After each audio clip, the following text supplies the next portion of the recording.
No, you don't need the. I'm doing this my way. He a legend, he a legend, he a legend. He a legend, he a legend, he a legend. He a legend. Welcome to the league, to the league, to the league, to the league, to the league of Item. Welcome to the league, to the league, to the league, to the league, to the league of Item. Pike on money, pike on money, pike on money. We making pike on money. Payday, about to throw a rack on China. Need some DFS advice, where can I find some? League of Items got the sheet with all the lineups and all the stacks that you need to get to diamond. League of Items! Getting gold, that's the goal. Keep on winning on a roll. Kill 4 dragons, got soul. Now you got nowhere to go. Teleporting top to bot. Dive your carry on the spot. That's an ace. Wreck your base. Wear my crown. We on top. It's the league, it's the league, it's the league, it's the league, it's the league of Item. League of Items! Welcome to the league, to the league, to the league, to the league, to the league of Item. Legend, he a legend, he a legend. Legend, legend, legend, legend, legend, legend. What's up, everybody? It's Pikel with League of Items, and in today's video we are going to start talking about matches that matter more. So we got through the play-in stage, the qualifying stage, all that fun stuff. I think that by the end of the Swiss portion of the tournament, I think that most people will be happy with it. It'll be a way to see a lot more matchups than we would otherwise. Some surprising matchups. There will be different levels of suspense, like certain teams that we don't expect to be 0-2 or 1-2 could, find themselves in that situation with unlucky draws. And I think that's going to be pretty entertaining to watch. I saw something the other day with Monty, Dom, and Degon, and I don't really care much for Degon. I don't think he adds much to the conversation, and Dom's pretty annoying for the most part. But Monty, I've always kind of respected his opinion, but he was kind of negative towards the Swiss format, which was surprising to me. I think that he likes the idea of reducing variance as much as possible, so that World ends up being a true test of who the best team in the world is. Whereas I think his point is that Riot wants it to be more exciting and less predictable, which is more entertaining, I think, for a lot of people. And the finals are less of a foregone conclusion, and I think the Swiss will help with that potentially.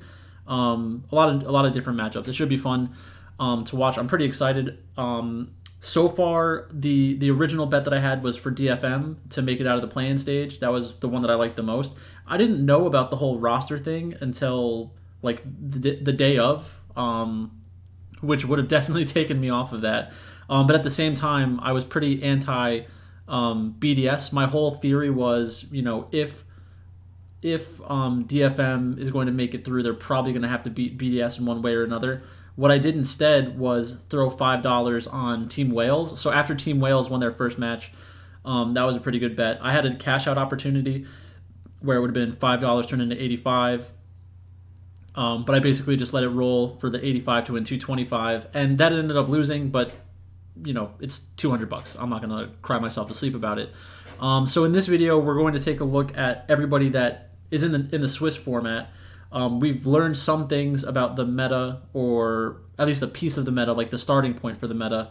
And we're going to talk about the day one matchups, how I see those lines, and things like that. So the first thing I wanted to talk about was GAM and BDS, and sort of the difference between those two teams, because throughout the play-in stage, I think that we've seen two different types of teams.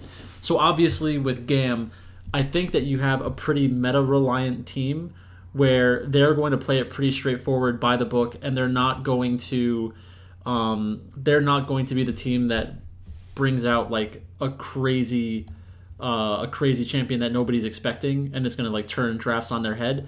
So it's going to be very difficult for them to create edges before the game starts, and even more difficult once the game starts, because if you don't introduce any wrinkles into your draft, then it'll be pretty easy for the other team to kind of understand how the game is supposed to play out. A lot of the chances that you have in the early and mid game to kind of try to catch the other team off guard are eliminated because you're playing a more predictable style of League of Legends. So with GAM, I think that they're going to lose their first round matchup. because of this. And really, it's tough to see why it's tough to see why they would beat a team above them. And their first round matchup is against JDG. That's pretty unlucky. So in that match specifically, I have the lines in front of me. We have JDG against Team BDS. JDG is minus 2,000. So what that means is that JDG is projected to win about 95% of the time, which, sure, is that accurate? Probably not. I think it's, that means that in 10 games, GAM doesn't win one most of the time, which would be pretty surprising to me. According to my betting for tier differential betting, I kind of created a tier list based off of that last year that treated me pretty well. So based on my kind of calculations, I think that JDG, we already knew that they were an S team, but basically the sportsbook is reinforcing that because the expected line when two teams face each other and they're 4 tiers away from one another, the expectation is that it's about minus 2,000 or higher. Or 90. Not the win percentage for the favorite should be 90% or higher. But that's enough about that. We might talk about JDG a little bit later, but probably not. I might move this around as well. Next up, we have BDS. And I think that the good thing about BDS, even though they kind of hit a roadblock in the play-in stage, is that they have an identity. And the identity is ultimately what allowed them to advance to the next stage. They were down 2-0. They could have easily just crashed out of the tournament in their match against PSG. But PSG, for some reason, just was stuck on playing Aphelios. And I think ultimately that's kind of solidifying the meta. And it shows that, a champion like Aphelios is most likely not going to be the most important champion in this meta. I think that those two teams, their talent levels were close enough where if Aphelios was a strong pick, we would have been able to see why it's a strong pick. We didn't really see that in this matchup. So let's talk specifically about Team BDS's identity. Obviously, we have Adam, Shio, Nuke, Crowny, and Labrov. Personally, I don't think Shio is a very good jungler. He does play Lee Sin. He does play Wukong. But when the last time that this meta was basically around, I think this is a very similar meta to the 2020 Worlds meta. And I think that was really when carry junglers and farming junglers were very strong. And I don't think that Shio is going to be at that level. And even back then, we had a lot of people playing tank jungles and a lot of people playing more of the carry junglers. And it kind of tells you a lot about a player, depending on what champion pool they were swimming in. And for Shio, right now we're seeing him on tanks. And I think part of that is because of the identity of this team. Nuclear I don't think is really a difference maker, and I don't expect them to be a difference maker in their first round matchup. JDG. Okay, sorry, I messed that up. GAM's against Gen.G. Same thing, though. Gen.G's going to win most of the time. BDS is playing against JDG. So Shio, Nuclear Crowny, Labrov, I don't really think any of them are going to be able to create a winning advantage. And their team really isn't set up for those players to be the ones creating the winning advantages. Adam is a very important player and the best player on the team. And even if he's not having a good game, he has a huge impact on the draft and a huge impact on how the other team plays the game. Because he's always looking for different angles to kind of surprise the enemy team. You saw it during their best of 5, where there's sometimes where you're walking towards a bush and you're like, maybe he's there, maybe he's not. And he's always there. And there's a good chance that he's going to kill you. And that's not like really a skill thing. It's a skill to be there. It's not a skill to click the buttons, is kind of what I'm getting at. I think that specifically a team like JDG, it's going to be really tough to get a read of how strong BDS is relative to the other teams at Worlds based off of a matchup with JDG. I don't expect BDS to be able to create a winning edge in the draft because I think Kanavi's a good enough carry player where Kanavi's going to play carry, 369 is going to play probably Don't Die, and then Ruler and Missing, they can kind of play whatever they want in the bot lane. They can play Kaisa, Xayah, they can play anything. They can play Ezreal if they want to. They can kind of just play a vanilla draft in every role, and then it's really, how are we going to sort out top and jungle? Which one of them is going to be more of a carry champion, and is probably going to be Kanavi. They could theoretically go like a handshake in lane in the top lane, and then have Kanavi on a tank. I just don't think that's the best way to play for them, because it should really be Kanavi on an aggressive early game champion, going after Shio in the other jungle probably, and leave top lane on an island. 369 should be fine on his own. If BDS decides to put additional resources top lane, get Adam ahead, that's fine. But the only potential thing that JDG would need to kind of plan around in that scenario is to make sure that their ADC ruler has enough damage and mobility to escape Adam in late game team fights if it gets to that point. So I think that BDS's playstyle kind of plays into the hand of JDG, but the talent level is more of the difference than the style difference. So, like I said before, I'll throw Genji up there as well, because, that's kind of where they belong. BDS and JDG, I did separate this out because I do think that BDS is probably meaningfully better than GAM, because they do have that different style that would allow them to pick up win percentages against other teams. I just don't expect them to be able to beat JDG. So those are the first two matches. I'm going in reverse order, by the way, from the future odds. The next team is Team Liquid. Team Liquid is only projected to win Worlds 0.5% of the time. If you had Team Liquid against BDS, I think that Team Liquid should be the favorite in that matchup. I think that Summit against Adam, I think Summit's a better version of Adam. They play different types of champions for the most part, but Summit at his peak is a better carry player than I think Adam is. Adam's more of like a juggernaut carry player. Summit has a little bit more finesse, and can play like the weird, the more strange things. Piosik against Shio, I don't think that's even close, and it's a similar situation where Piosik can play the carry style or like a tank jungle style.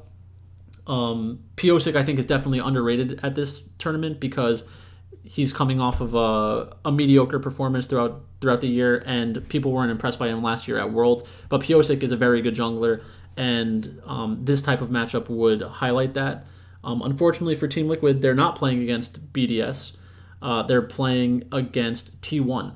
And T1 is going to be in a very good spot for this Worlds. I think that this is the perfect meta for Gumayusi.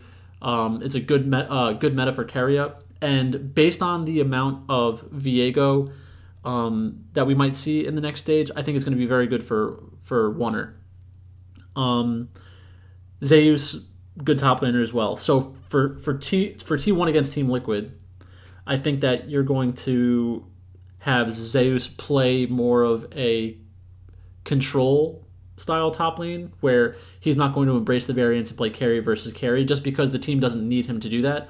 Wunner against Piosik, good matchup. It'll be interesting to see how the draft plays out. Team Liquid is really kind of a wild card in the jungle role in terms of how they're going to draft, because I think that Appa plays a lot of the champions that we don't normally associate with a North American mid laner. I do think that Appa is going to be the weak point for them at this tournament. So essentially, he's going to try to take on as much pressure as he can during the early and mid game, just wave clear, play something like he plays a decent amount of Nico. He also plays like Cass. I could even see them going more in like the wave clear type mid laners, or something like Syndra. Like there's just going to be kind of generic in the mid lane outside of Nico, Cassiopeia. So it'll be interesting to see how T1 kind of attacks that. If they think that Appa is the weak link, maybe they use some bans and really put some stress on the champion pool. And then Yon and CoreJJ against Gumayusi and Keria. I think that there are a lot of scenarios where they're going to need CoreJJ to play engage support, because Piosik is going to be on a pseudo carry jungler.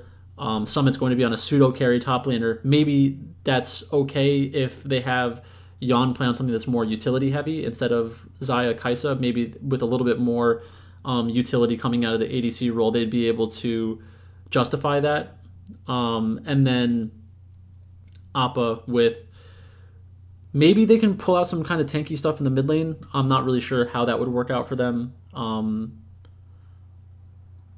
But Team Liquid, I think that's kind of the beauty of Team Liquid. Like I don't think it's going to help them against T1. I don't expect them to be able to beat T1. But I do think that they have the ability to have some tricks up their sleeve because a lot of their players are very diverse in how they can approach the game. With T1, I've had T1 in the A tier. I think I'm going to leave them in the A tier for now. I'm pretty high on T1. It's just we're not going to be able to really move them around in this tier list until we see them against a more difficult opponent than Team Liquid. But I do expect T1 to win that matchup. Next up, we have NRG against Weibo. And again, it's a difficult situation. We have a North American team going up against a Chinese team. Weibo is probably seen as the most volatile team at Worlds this year because they have the Shy. The Shy against Dplus, like, I don't think that Dplus can beat the Shy because he's better than the Shy. I think that Dplus could win top lane because the Shy can kind of throw a lane against anybody depending on what champion he's playing, but he can also carry a lane against anybody depending on what champion he's playing. So I'll never say that Dplus has an advantage in top lane because the Shy is just like that good. I think that Contract is going to get exploited by Weiwei. I think that they'll both probably default to tank style jungles because they're going to need to have very consistent utility coming out of that, or very, very consistent engage coming out of that role. Xiaohu can play anything. Palafox can really play anything. That'll be an interesting matchup to watch. I'm kind of excited to see that. I like how Palafox kind of, it seems like he's not afraid to go toe-to-toe with anybody. So we might see something unexpected from NRG. And again, the reason why I think that's important to highlight is because it's not, if you're playing straight up, like if you're GAM and you're going to play straight up against these teams that are just strictly better than you, you deserve to lose. Like if you're not taking risks and trying to throw curveballs at the enemy team, in my mind, you just really don't deserve to win. And then Light and Crisp against FBI and Ignar. You know, I think that this kind of match, it's going to come down to draft, which is kind of funny because Weibo is the type of team that can draft poorly enough where the other team just has a real advantage from the draft phase. NRG is plus 500, which is pretty crazy. That means they're only projected to win about 10% of the time. I'm not sure if I completely agree with that number, but I do think that NRG kind of belongs. I think they're probably better than BDS, but I don't think they're like meaningfully better than BDS. I'm not sure if I think they're better than Team Liquid. I think that recent performance suggests that they are, but I think that the talent level of Team Liquid is better. My only concerns about Team Liquid really come around Appa, because that could be a pretty big problem at this tournament unless he kind of gets to a different level than we've kind of seen. So then we might as well throw Weibo up in the A tier. Big fan of Weibo. I hope that they have a strong world because that means that the Shy will have a strong world, and that's always fun to watch. Next up, we have C9. And like I mentioned in one of my other videos, C9 is one of my dark horses for the tournament. I'm really excited to watch C9 at this tournament. I think that they have the ability to surprise a lot of people. And I have them in the B tier. Their first round matchup is against Mad Lions. I don't think that Mad Lions is as good as C9. In this type of meta, I think that the item changes are going to have a big impact, and Blabber is going to be able to play like kind of anything. He can play Olaf, Nocturne. He can play a lot of the other types of champions like Lee Sin, Viego. Like he can play all these champions, but even in those types of metas, he is always a little bit unique in the champion pool that he kind of gravitates towards, and that allows Fudge to play different champions. I think that MNS, he's really the biggest question mark for me on this team. I'm not sure how he's going to play. I'm not sure how Sven is going to play. If they fail, I would expect it to be because of one of those two. Berserker, very good ADC. I think that this could be a great tournament for Berserker to kind of prove there's a reason why he was on T1. And that's exciting. We have Chasey, Elyoya, Niski, Karzi, and Hillsong. Chasey, I think that Fudge is probably just straight up better than him. Blabber and Elyoya, I think they're both pretty good junglers for Western junglers. Niski, I think, is very overrated, so I'm happy to bet against Niski in almost any scenario. And then Karzi, Hillsong, good lane.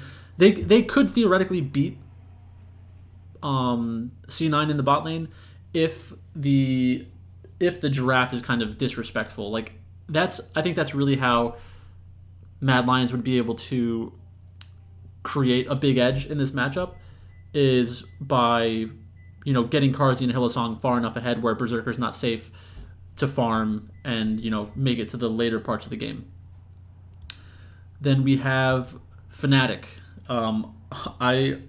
It's the future for Fnatic to win has been going down because their first round matchup is against LNG, and LNG is thought of as a very strong team in this tournament, which is pretty reasonable for good reason. Zika against Oscar, Zika's better. Tarzan against Razork, Tarzan's better. Scout against Humanoid, Humanoid's better, and Humanoid's overrated. Gala and Hong against Noah and Trimby. Gala and Hong are better, and I think that Gala is overrated. And I think that Trimby is kind of underrated at this tournament. I think that he could be a pretty interesting player to watch in the next level of the Swiss tournament. So with LNG, I think we have another team that's in the A tier, and then with Fnatic, we have a team that is in the C tier. I think I like Mad more than I like Fnatic, because I think Elyoya is a better jungler in this type of meta than Razork is. But that's basically it. I don't really have much more to say. I think that based on the meta that we've seen, I think that Tarzan's going to be in a good spot. Tarzan and Kanavi back in 2020, 2021, they were two of the top junglers. Canyon was another one of the top junglers. Those were really, three of the top 4 or 5 that I think everybody kind of agreed were the best. Tarzan didn't make it to Worlds during the 2020 year. So we were left with Canyon, who ended up winning.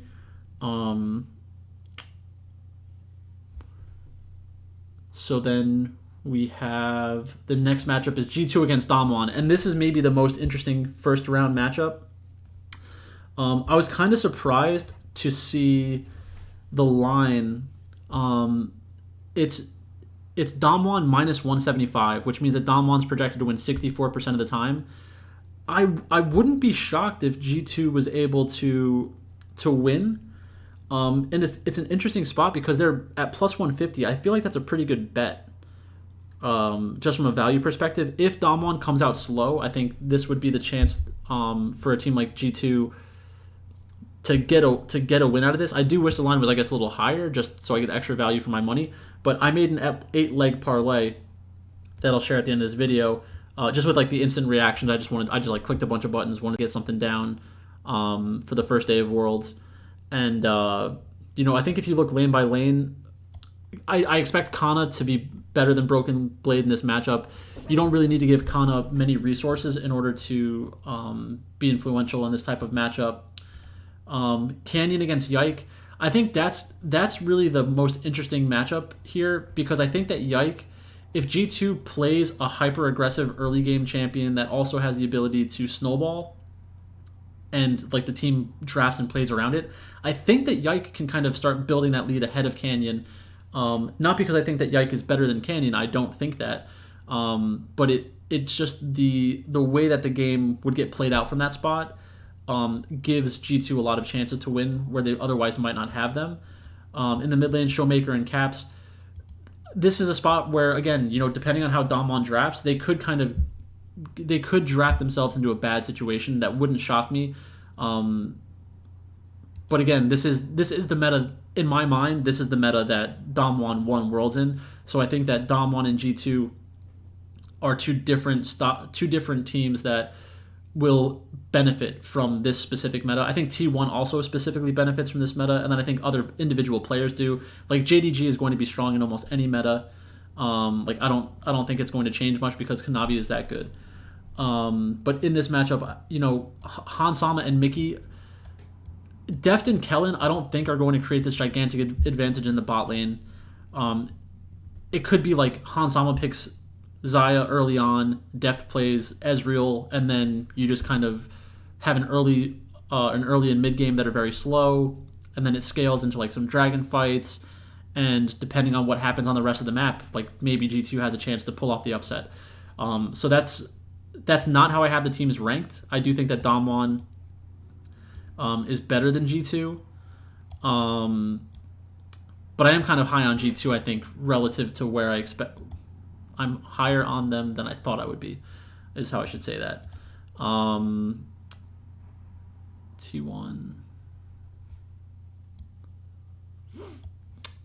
Okay. Then we have KT Rolster. So KT is playing against BLG. And I think this is a good spot to bet on BLG. We have Bin against Keen, Shun against Cuz, Yagao against BDD, Elk and Non against Aiming and Lahens. I do think that it's a pretty close matchup, and the line reflects that. But I think that this is like one of the only times that you're going to get a pretty low line on BLG. I don't believe in KT. If KT comes out and proved me wrong and I lose money because of it, cool, good job. But this line is just too short for me. I think it should be closer to 65 to 70% for BLG. But obviously in a best of one, that doesn't really matter. So it's a time to kind of take shots, on that type of team. And that's basically the updated. That's very similar to my previous tier list. So in my previous tier list, we had. Actually, let me just keep it on the other screen. We had JDG and Genji in the S tier, T1, BLG, Damwon, LNG, Weibo, G2, and KT in the A tier. We have C9 in the B tier. Then we had Fnatic, Team Liquid, Mad Lions. I had Golden Guardians, but they didn't make it out, so I swapped out Golden Guardians with BDS and NRG. And then in the D tier, I think GAM is the only one that really doesn't belong with the rest of these teams.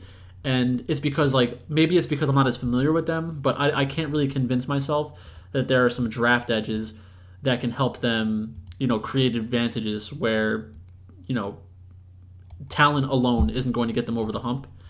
I think that from a meta. Actually, let's do the 8-leg parlay first. So first up, we have Genji against GAM. They're at minus 4,000. That's a huge number, but I'm just going to include them. NRG against Weibo. I picked NRG, and it's just because of what I said. I think that NRG, if they draft the right way and the Shy throws away a game, plus 600, that's a nice one. G2, I think that G2 could upset Damwon. So again, it's just a spot where, I want to have money on it. So I have 2 underdogs so far, NRG and G2. Then we have JDG beating Team BDS. I'd be pretty surprised if BDS managed to win that game. Then we have T1 against Team Liquid. Pretty straightforward. Cloud9 against Mad Lions. I think Cloud9 wins that one for the reasons that I said before. Billy Gaming against KT Rolster. I think that the line should be higher than that. And then LNG against Fnatic at minus 800. So those are the first 8 matches. That's how I think those 8 matches will go.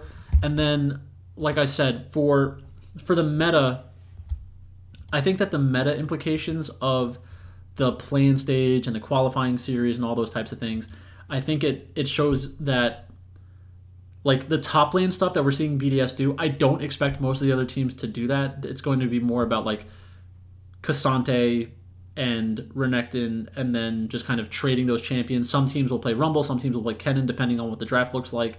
But for the most part, I don't think we're going to see too many curveballs outside of Team BDS. And I think that Team BDS is smart for playing it that way.